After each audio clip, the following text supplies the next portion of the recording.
Hello लोगोफोर, नोंथांमोननि गेजेराव आं आरो मोनसे गोदान भिडिअ लानानै फैबावबाय। बे भिडिअआनो जादों लोगोफोर बर'निनो मुंदांखा फेशन मडेलारजों लोगोसे एक्ट्रेस मुंजों मुंदांखा जाबोनाय बिथां डेजी बसुमतारीनि नखरनि सोद्रोमाफोरजों लोगोसे बिथांनि सोमोन्दै।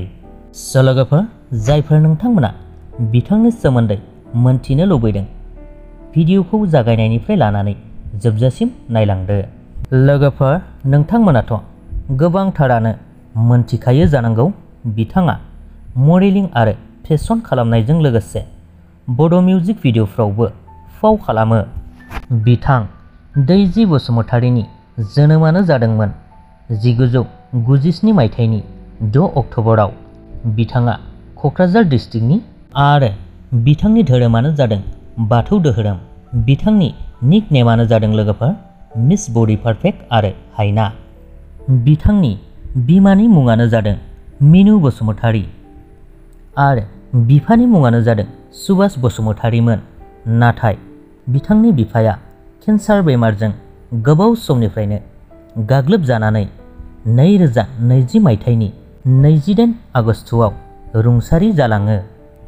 लोगोफोर, बिथां डेजी बसुमतारीनि फेशन आरो मडेलाव देरहाबोनो हानाय बिमुं एबा बान्थाफोरखौ नोंथांमोननि सेराव मोननैसो खिन्थानानै होनो नागिरदों, नोंथांमोना नायलांबानो जाबाय।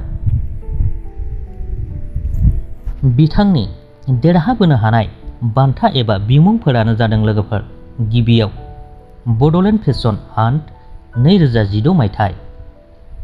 नैथियाव दं लोगोफोर मिस एबन बिउटि, बेबो 2016 मायथाइ। श्रिया मिस इन्डिया 2018 आरो इन्टारनेशनेल मिस कुइन इउनिभार्स, बियो जादों 2019। बिथाङा बेफोर बान्थाखौ देरहाबोनो हानानै हारिनि थाखाय मोनसे सिनायथि लाबोदों।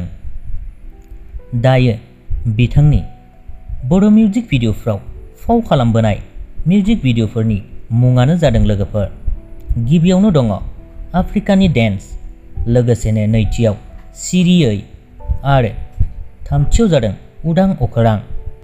बेफोर मिउजिक भिडिअफ्रा आरबि फिल्म प्रडाक्शननि गेजेरजों दिहुनजादोंमोन, लोगोसेनो बेवहायनो बिथाङा गाहायै फाव खालामनो खाबु मोनदोंमोन।